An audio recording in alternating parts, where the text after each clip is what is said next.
Unemployment is going up. Wells Fargo, Charles Schwab, TD Bank are all cutting workers, and that is just the tip of the iceberg. We're seeing a lot of these banks selling off prized possessions for pennies on the dollar. I think they're expecting some sort of a massive housing and real estate crash.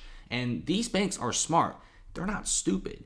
And if they're willing to sell properties for over a 50% loss, this means that prices will probably get even worse. Wells Fargo sells San Francisco office tower at a $60 million whopping dollar loss. And this is a 13-story tower in a pretty good neighborhood.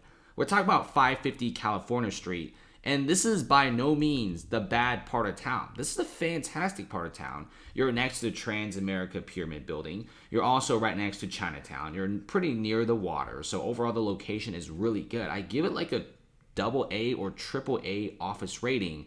This is high end. And look at the caliber of this building. Great exterior.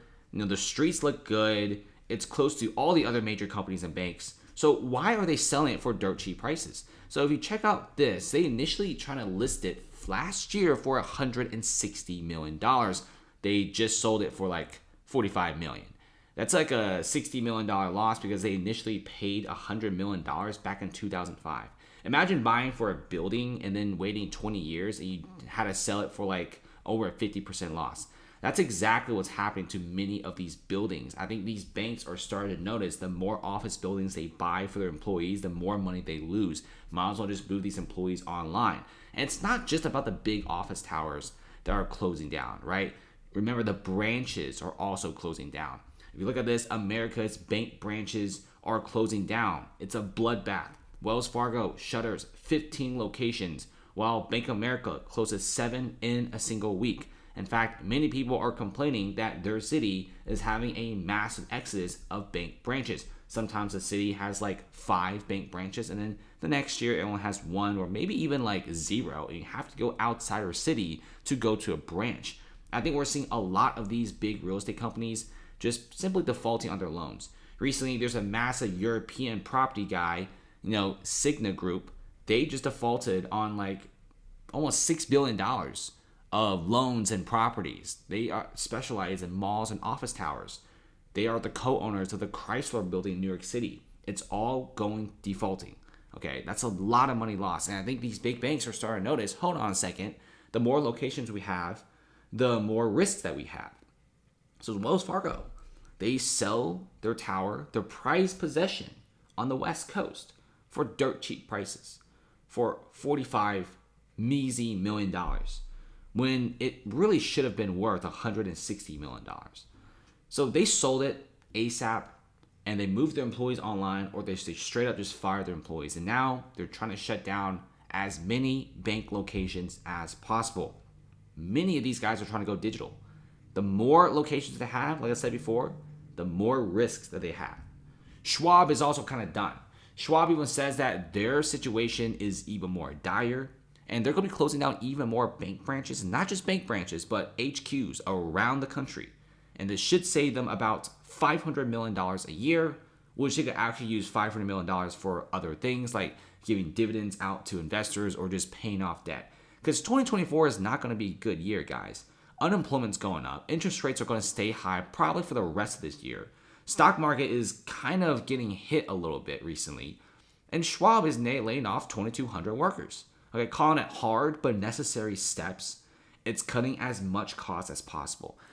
These banks and brokerages, they know what's going on. They know like the inside details, and they are trying to foresee a better future, right? They want to have a good 2024, but they know that 2024 will be a very difficult year. The Feds are kind of stubborn. They don't want to cut rates, right? Real estate is getting more bubbly than ever before. There's a commercial real estate sector crisis. There's a retail crisis right now. And also jobs are being cut left and right, not just from the big banks, but also from tech. And many jobs are being laid off are actually figure jobs. We're talking about high paying jobs like 100K, 200K, 300K jobs a year just being cut.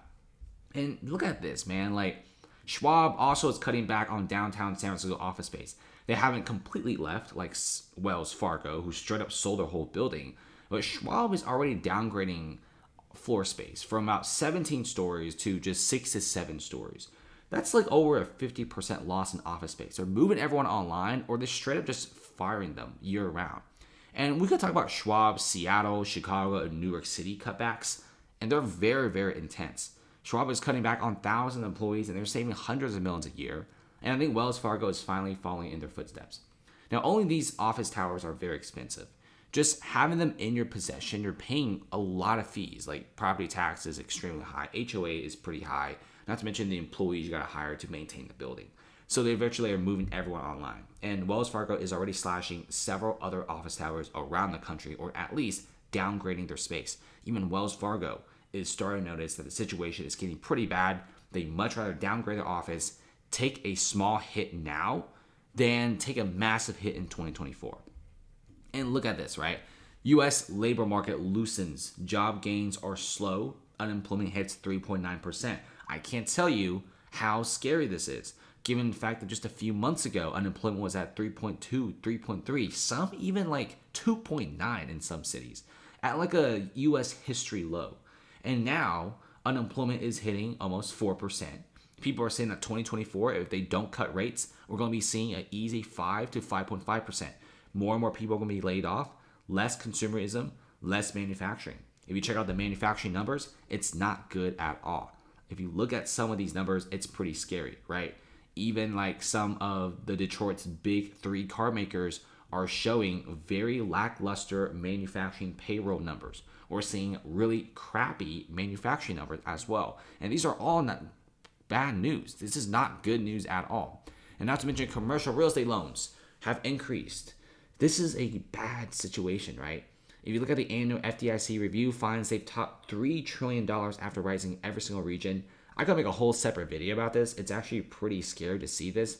People are truly over leveraging every single aspect of the economy. People over leveraging stocks, crypto. People over leverage now in commercial real estate. They're still building these like crazy, but for some reason they build them and nobody wants to rent them.